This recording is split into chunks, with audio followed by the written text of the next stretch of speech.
جی تمام دیکھنے سننے والوں کو قرآن سرور کا سلامی میں سنون قادر مطلق آپ کو دنیا آخرت کی کامرانیاں عطا کرے۔ جی یہ آج کا ایک سپریم جوڈیشل کونسل کا آج ایک فیصلہ ہے۔ مظاہر علی اکبر نقوی صاحب جسٹس جو سپریم کورٹ کے جسٹس تھے ان کے خلاف، اور ان پہ چارجز تھے کرپشن کے، اور یہ پچھلے دنوں میں نے ایک ویڈیو بھی بنائی تھی، حالانکہ میرا اور ان کے درمیان اختلافات رہے ہیں اور مستقل رہے ہیں، لیکن میں سچائی کا قائل ہوں اور سچ بولنے کا قائل ہوں، خواہ وہ مخالف ہو یا اپنا ہو۔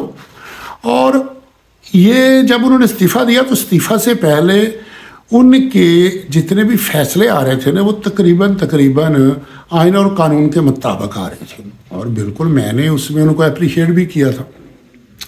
اصل میں عرصہ دراز سے ان کے حالات سے واقف نہیں تھا۔ جب انہوں نے استعفیٰ دیا نا پھر میں نے ان کے متعلق معلومات لینا شروع کر دی۔ میں تھوڑا سا ان کا بیک گراؤنڈ بتا دیتا ہوں۔ میں ذاتی طور پہ ان کو آج سے نہیں 40 سال سے جانتا ہوں۔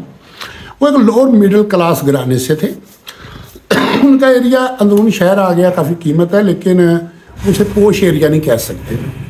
جب وہ لائر بنے اور وہ قابل بھی تھے اور محنت بھی کرتے تھے، اور ان کی پریکٹس اچھی چلی گجرانوالہ کے اندر، اچھے پیسے کما رہے تھے، اچھی لائف گزار رہے تھے، عام ایک مڈل کلاس جیسے گزارتا ہے۔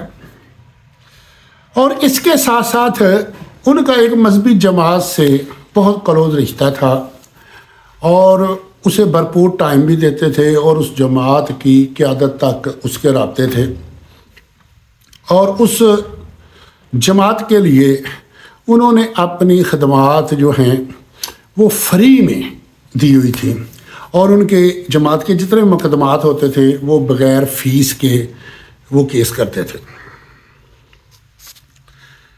اب جب جناب مشرف صاحب آتے ہیں اور وہ مذہبی جماعتوں پہ پابندیاں لگاتے ہیں تو اس میں جس جماعت سے ان کا تعلق تھا اس پہ بھی پابندی لگ جاتی ہے، اور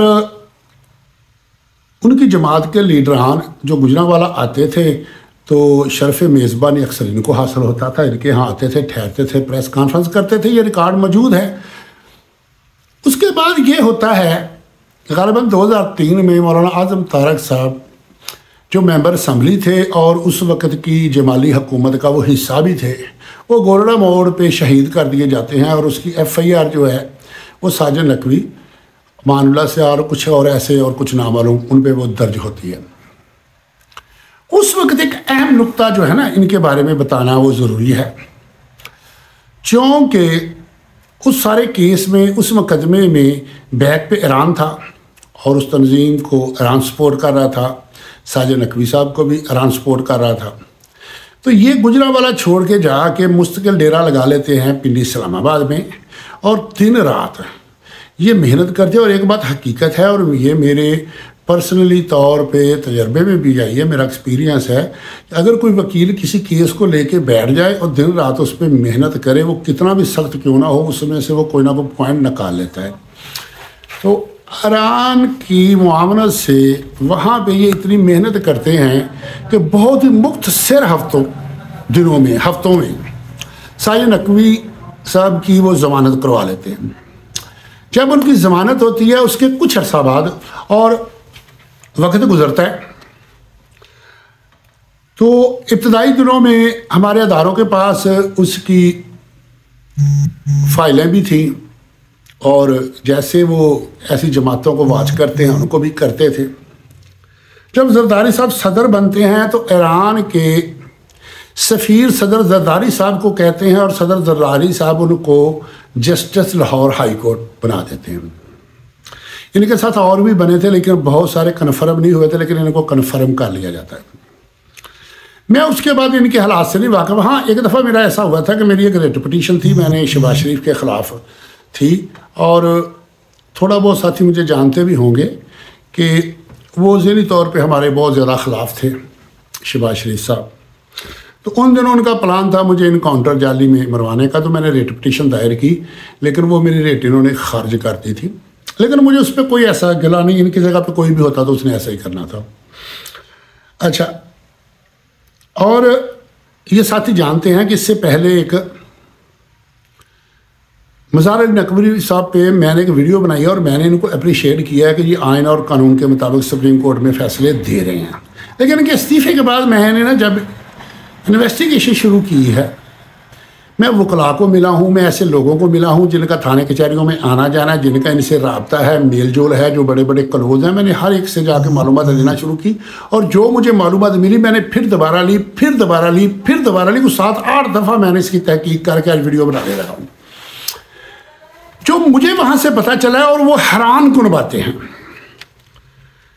نمبر 1 تو یہ ہے کہ پتہ مجھے یہ چلا ہے کہ اس کے جسٹس بننے کے بعد ایک دم سے یہ چھلانگیں مارتے ہوئے ترقی کی طرف گئے ہیں، اور یہ گجرانوالہ چھوڑ کے ان کی فیملی لاہور شفٹ ہو گئی۔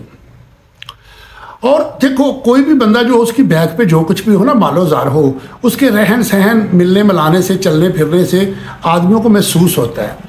تو مجھے یہ پتہ چلا ہے کہ ان کی فیملی ایک دم اپر کلاس میں چلی جاتی ہے۔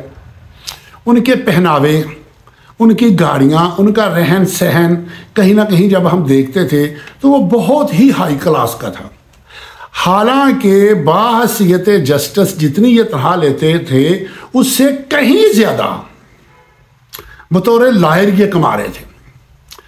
پھر کیا ہوتا ہے، پتہ مجھے یہاں سے چلا ہے کہ وہاں ایک مقرر، ان کے ریٹ مقرر تھی، چونکہ ان کے وکلاء بہت سارے واقف تھے، اور میں نے بے شمار دیکھے اور آپ لوگوں نے بھی دیکھے ہوں گے کہ جن کے بچے سرمایہ دار ہوتے ہیں، جیلوں میں ہو، وہ نکلوانے کے لیے لاکھوں کروڑوں روپے دے دیتے ہیں۔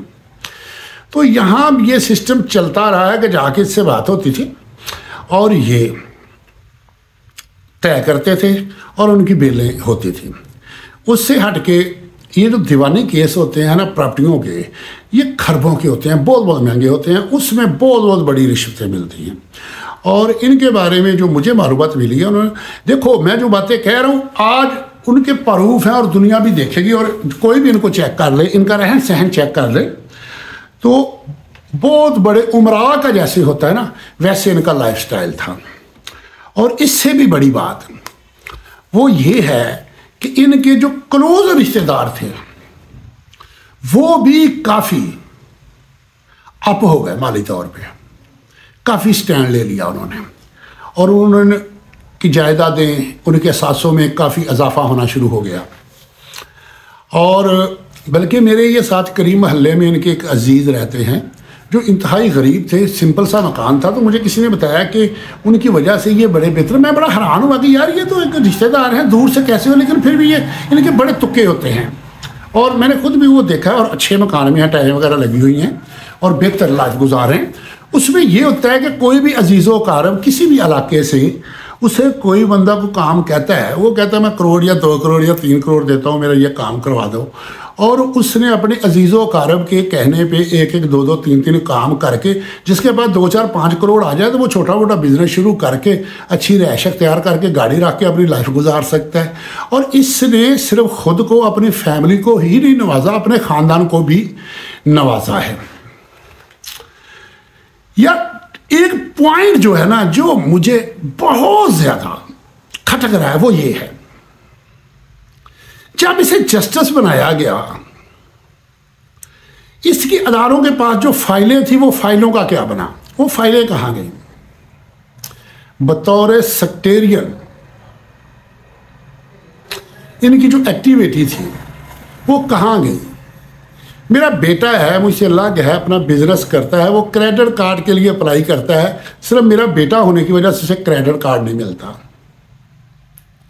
ہمارے عزیز و اقارب کو بھی بے شمار دشواریاں آ رہی ہیں، اور اس بندے کی وجہ سے گجرانوالہ کے اندر اس کے مسلکوں کے لیے بہت ساری آسانیاں پیدا ہوئیں۔ یہ بطور جسٹس یہاں کی انتظامیوں کو فون بھی کرتے تھے۔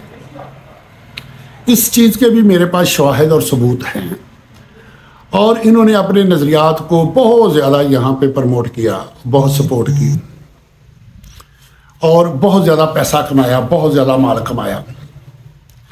اور ہمارے گجرانوالہ کا ریکارڈ اٹھا کے دیکھ لو، جیسے 57 ہوتی ہے نا، اسی طرح ہی اس کا یہ ایک نا سمجھ لیں جدید دور کا قانون شیڈول 4 ہے، اس میں تو اس میں زمین آسمان کا فرق ہے، یہ دونوں فریقوں کے لیے ہوتی ہے۔ لیکن گجرانوالہ کے اندر ایک فریق آج تک زیر عتاب رہا ہے، اور دوسرا فریق جو ہے اسے بے شمار پروٹوکول ملے ہیں، بے شمار سہولتیں ملی ہیں. اس نے اپنی فیملی کو بھی پروموٹ کیا، اپنے مسلک اور مذہب کو بھی پروموٹ کیا. اس وقت ادارے کہاں تھے؟ یہ سارا کچھ اس وقت کہاں تھا؟ چلتے چلتے یہ وہاں پہنچ جاتے ہیں. اب ایک اور بات جس پہ مجھے زیادہ محنت کرنا پڑی کہ زرداری صاحب اس کو جسٹس بناتے ہیں، ایرانی سفیر کے کہنے پہ بناتے ہیں اور کنفرم کرتے ہیں، ترقی دے کے سپریم کورٹ میں آ جاتے ہیں، اور آنے والے وقتوں میں اگر رہتے ہو سکتا ہے چیف جسٹس بھی بنتے. اتنا مال کماتے ہیں، اتنا کچھ کرتے ہیں. یہ آخری دنوں میں زرداری صاحب کے خلاف تو جا رہے تھے، کیونکہ زرداری صاحب پی ڈی ایم کا حصہ تھے.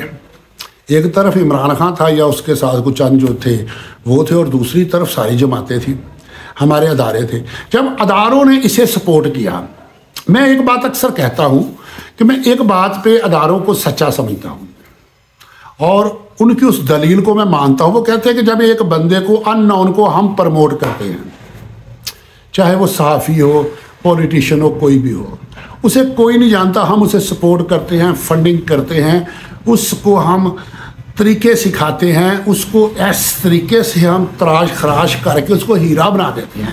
جب وہ نمایاں ہو جاتا ہے تو جب ہمیں آنکھیں دکھائے گا تو پھر ہم کیا کریں؟ میں ان کی اس دلیل کو مانتا ہوں. اداروں نے جو ایک چپراسی کی نوکری کے لائق نہیں تھا اسے جسٹس بنایا. اس کے بعد اس کی کرپشن پہ بھی انہوں نے آنکھیں بند کر رکھی. دیکھو یہ جائز ہے نجائز ہے ایک الگ میں بات کر رہا ہوں، لیکن میں اس چیز کی کر رہا ہوں کہ جو معاملہ تھے اس کے لیے جو قواعد و ضوابط ہے اس کی بات کر رہا ہوں. کوئی بھی دو فریق ہے، ایک بندہ دوسرے کو بہت زیادہ سپورٹ کر رہا ہے. یہی لگا لو ایک چور ہے، اس کو ایک بندہ سپورٹ کرتا ہے، پہلے بتاتا ہے وہاں جاؤ چوری کرو، اور وہاں ایک ایک چیز بتاتا ہے، اس کو سپورٹ کرتا ہے، اسے ٹرانسپورٹ دیتا ہے، اسے لے جانے لانے میں مدد فراہم کرتا ہے، سارا کچھ کرتا ہے. پھر چور کہے کہ سارا کچھ میں نے رکھنا ہے، وہ کہیں رکھ لو. کل کو وہ چور سے کہے کہ یار ایک چھوٹا سا ہمارا کام کرو اور وہ انکار کر دے، تو وہ بندے پھر چور کے ساتھ کیا کریں گے؟ سوچنے والی بات ہے نا. زرداری صاحب کے دستخطوں سے جو بھر رہے ہیں اسے بھی لفٹ نہیں کرا رہا ہے. ادارے اس کا سارا ریکارڈ ضائع کر رہے ہیں، اس کو کلیئر کر رہے ہیں. فلموں میں نہیں دیکھا ایسا ہوتا ہے، کسی پہ مقدمہ ہو گیا اور وہ آفیسر بن رہا ہے، اس کا خواب چکنا چور ہو جاتا ہے. اس کے بارے میں سارا کچھ ہر ادارے میں اس کی فائلیں تھیں، وہ ساری فائلیں غائب کی جاتی ہیں. تو پھر یہ جب ان کو آنکھیں دکھاتا ہے اور مجھے جو اور میں دیکھو میں اس وقت بالکل بار بلا کہتا ہوں میرا پی ٹی آئی سے محبت کرتا ہوں. میں چاہتا ہوں جب تک وہ اپنے اس نظریے پہ قائم ہے میں ان کے ساتھ ہوں. حقیقت میں یہ ہوتا ہے کہ وہی ایرانی سفیر موجودہ جن تنظیموں کو سپورٹ کرتے ہیں ان کا الائنس ہو جاتا ہے عمران خان صاحب سے. جب عمران خان صاحب سے ان کا الائنس ہوتا ہے، یہ جسٹس ہو کے بھی نہ اس نظریے کو چھوڑتا. حالانکہ کوئی بھی سرکاری طور پہ جوائن کر لے نا، سرکار کا حصہ جو بھی بن جائے، نہ اس کا مسلک رہتا ہے، نہ اس کا کوئی مذہب رہتا ہے، نہ اس کی قوم، نہ برادری، نہ قبیلہ، اس کا کچھ نہیں ہوتا ماں سوائے ایک پاکستانی اور ایک آئین پاکستان کے خود کو اسے تابع رکھنا چاہیے. جب یہ یہاں بیٹھ کے بھی اپنے مسلک کو پروموٹ کر رہا تھا، اپنے مسلک والوں کے کہنے پہ یہ فیصلہ دے رہا ہے، یہ جو ظاہری طور پہ آئین اور قانون کے دیکھو عمران خان کو اس وقت ریلیف کی نہیں ضرورت. قانونی طور پہ وہ کہہ رہا ہے جتنا میرا رائٹ بنتا ہے مجھے اتنا دو. ادارے کہتے ہیں کہ تجھے تراش خراش کے پتھر سے ہیرا بنانے والے ہم ہیں، آپ بہت چھوٹی سطح کے تھے، بہت بڑا لیڈر بنانے والے ہم ہیں، لہٰذا ہماری مشاورت کے بغیر نہیں چلنا. وہ کہتے ہیں کہ نہیں، میں نے قوم کی مشاورت سے چلنا ہے، میں قوم کا نمائندہ ہوں. تو اس بندے کے لیے جب ادارے اتنا کچھ کرتے ہیں اور صرف نظر بھی کرتے ہیں اس کی کرپشن سے اربوں خربوں روپیہ. اور ایک اور بات ہے، مجھے یہ بھی پتہ چلا ہے کہ اس کے بچے اکثر بیرون ملکوں کے ٹور پہ رہتے تھے. جیسے ہم چھٹیاں گزارنے کے لیے کبھی کبھار میرے اور آپ جیسے مڈل کلاس اور زیادہ سے زیادہ 2 دن کے لیے مری چلے جاتے ہیں. تو یہ یورپ کی سیروں پہ جایا کرتے تھے، اس کی فیملیاں، بچے، ان کے لیے یہ ایسے ہی تھا جیسے ملک میں گھومنا پھرنا۔ اب کیا تھا کہ راجہ ناصر آباد صاحب جو ہیں یہ ان کے نظریات کے تھے، انہیں کے عقیدے کے تھے، انہیں کو فالو کر رہے تھے، اور راجہ ناصر آباد صاحب جو ہے وہ ایران کے جھنڈے پہ چل رہے ہیں، ساری دنیا جانتی ہے، سارا ملک جانتا ہے۔ جب ضیاء الحق صاحب نے ملک میں اسلام نافذ کرنے کی بات کی تھی تو ایران کے امام پہ کچھ لوگوں نے اسلام آباد کا گھراؤ کر لیا تھا کہ اسلام جو نافذ کرنا ہے وہ ہمارے والا کرنا ہے، ہماری مرضی کا کرنا ہے، کسی اور کا نہیں کرنا، یہ سارے جانتے ہیں۔ اب یہ اس سیٹ پہ بھی بیٹھ کے اپنے مسلک کے تابع خود کو کیا ہوا تھا، یہ آئین کے مطابق فیصلہ نہیں دے رہے تھے، یہ اپنے مسلک کے مطابق دے رہے تھے، ان کے مسلک کا تقاضا اس وقت یہی تھا کہ خان صاحب کو سپورٹ کیا جائے، اور یہ کر رہے تھے۔ اب میں ایک بات پی ٹی آئی والوں سے کرتا ہوں کہ دیکھو، خان صاحب نے بڑے بڑے قریبی عزیز، بڑے بڑے قریبی رشتہ دار پیچھے کر دیے، ان کے بہنوئی اور کزن، لیکن وہ کردار کے اچھے نہیں تھے، اور خان صاحب نے ان کو الگ کر دیا، اور جو اپنا نقصان پہنچاتا ہے 1000 باہر کا بندہ اتنا نقصان نہیں پہنچا سکتا جتنا ایک گھر کا پہنچا سکتا ہے، اور انہوں نے درجنوں لوگوں کو ناراض کیا ہے۔ اور میرے بھائی جب انہوں نے اپنی فیملیوں والوں کو چھوڑ دیا ہے تو مجھے اور آپ کو بھی چاہیے کہ ان کی وکالت نہ کرے، وہ ایک کرپٹ ہے اور بہت بڑا کرپٹ ہے، کوئی چھوٹا کرپٹ نہیں ہے۔ اگر تو ہم واقعی ملک میں تبدیلی چاہتے ہیں تو پھر کرپٹ کو کرپٹ کہنا ہوگا، چاہے وہ رشتے میں ہمارا کچھ بھی لگتا ہو، اور اس کے لیے ہمیں حکومت سے کہنا چاہیے کہ اسے کڑی سے کڑی عبرتناک سزا دے۔ اور ایک اور بات ہے، میرے یہ کہنے کا مطلب یہ نہیں کہ قاضی فائز عیسیٰ صاحب اس وجہ سے بڑے نیک ہو گئے ہیں، بڑے اچھے ہو گئے، وہ بہت زیادہ غلط کر رہے ہیں۔ جس طرح یہ اپنوں کو جو اس کو نوازنے والے تھے ان کے ایجنڈے کو لے کے چل رہا تھا، اسی طرح قاضی صاحب اور ان کی ٹیم جنہوں نے ان کو نوازا ہے ان کے ایجنڈے کو لے کے چل رہے ہیں۔ اس پہ میں اگلی ایک ویڈیو بنانے والا ہوں۔ برباد گلستان کرنے کو ایک ہی الو کافی تھا، اب ہر شاخ پہ الو بیٹھا ہے، انجام گلستان کیا ہوگا یہ میں اگلی ویڈیو میں بتاؤں گا۔ کچھ جگنو ستارہ سنبھال رکھنا، میرے اندھیروں کی فکر چھوڑو، بس اپنے گھر کا خیال رکھنا۔ اللہ حافظ۔